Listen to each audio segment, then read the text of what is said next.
The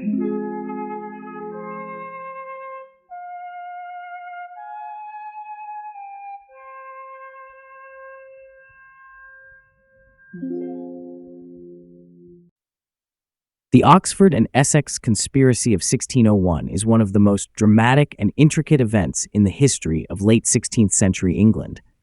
It was not just a political conflict, but essentially the culmination of a long struggle for power and influence at the royal court, intricately intertwined with personal ambitions, court intrigues, and unexpected betrayals. Many historians consider this conspiracy to be an attempt by a group of disillusioned aristocrats to overthrow Queen Elizabeth I in order to establish a more favorable regime. However, the true nature of the conspiracy is far more complex and multi-layered than it initially appears. Political and personal reasons. In the early 1600s, England was living under a tense political atmosphere. The ongoing conflict with Spain and Catholic Europe was a constant concern, while internal issues, such as widespread poverty and growing social inequality, were becoming increasingly critical. Queen Elizabeth I, being an elderly monarch without children, left no clear heir, which led to serious uncertainties over the future of the English throne. Both Catholics and Protestants had claims to the throne, and the fight for influence at court was becoming progressively more intense and divisive. One of the prominent contenders for power was Robert Devereux, the second Earl of Essex, a charismatic and talented military leader who gained fame during the Anglo-Spanish War. He was a favorite of the people and enjoyed significant support among the aristocracy. However, his relationship with the Queen had grown increasingly strained. While Elizabeth had initially trusted him and relied on his military prowess, by the late 1590s, their relationship became marked by tension and mutual distrust. Essex was accused of being overly proud, self-serving, and ambitious, qualities that ultimately led to his fall from grace. Around this time, Edward de Vere, the 17th Earl of Oxford, gained prominence in the royal court. He was not only a notable figure in the aristocratic circles, but also a man of high ambitions and considerable political influence. His relationship with Essex was complex, as they were both vying for power and often found themselves engaged in behind-the-scenes intrigues. Oxford was a highly skilled strategist and a deft political player, but his trust in Essex was tenuous at best. Soon enough, he found himself embroiled in the events that would bring about Essex's downfall. The Essex Rebellion. Frustrated with royal politics and deprived of power and influence, in 1601, the Earl of Essex decided to take radical action. He plotted an armed rebellion in London, hoping to garner support from influential aristocrats, common citizens, and even some members of the government. However, the plan was poorly organized, and his allies proved to be unreliable and weak. On the fateful day of the rebellion, February 8, 1601, Essex, along with a small group of supporters, attempted to seize key locations in London, including royal palaces and important government buildings.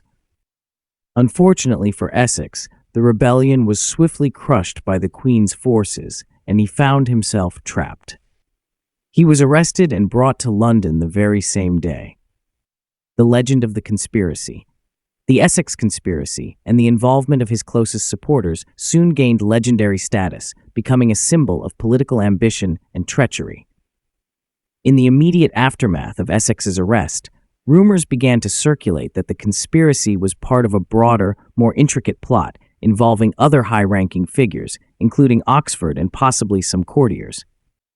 History remembers this conspiracy not only as the actions of a group of ambitious aristocrats, but also as a catalyst for significant political change in England.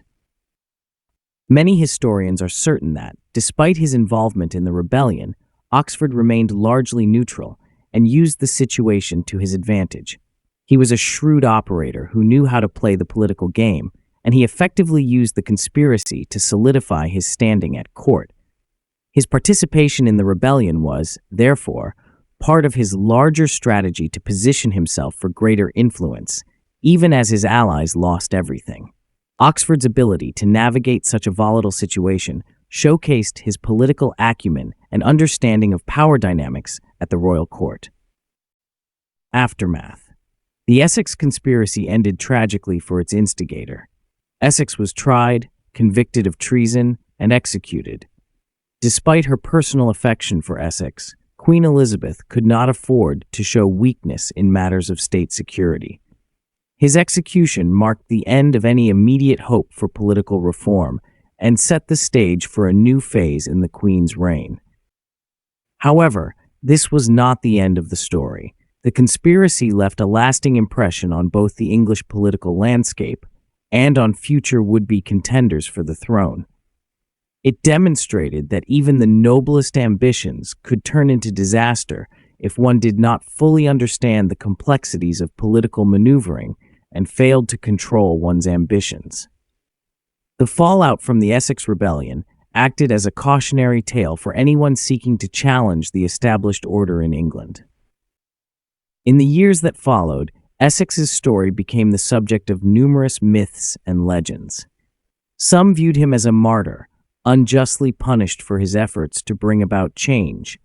Others considered him a traitor who had violated the established norms of loyalty and order. Over time, Essex was glorified by some as a heroic figure fighting for freedom, even as his poor strategic decisions and lack of preparation ultimately led to his tragic downfall. Queen Elizabeth, despite her long reign, soon found herself facing new challenges, particularly regarding the question of succession. The Essex conspiracy became not only a pivotal event in her reign, but also a stark warning to anyone who might consider challenging her authority. It served as a reminder that in the world of English politics, ambition and power were often fleeting, and that the consequences of overstepping one's bounds could be dire.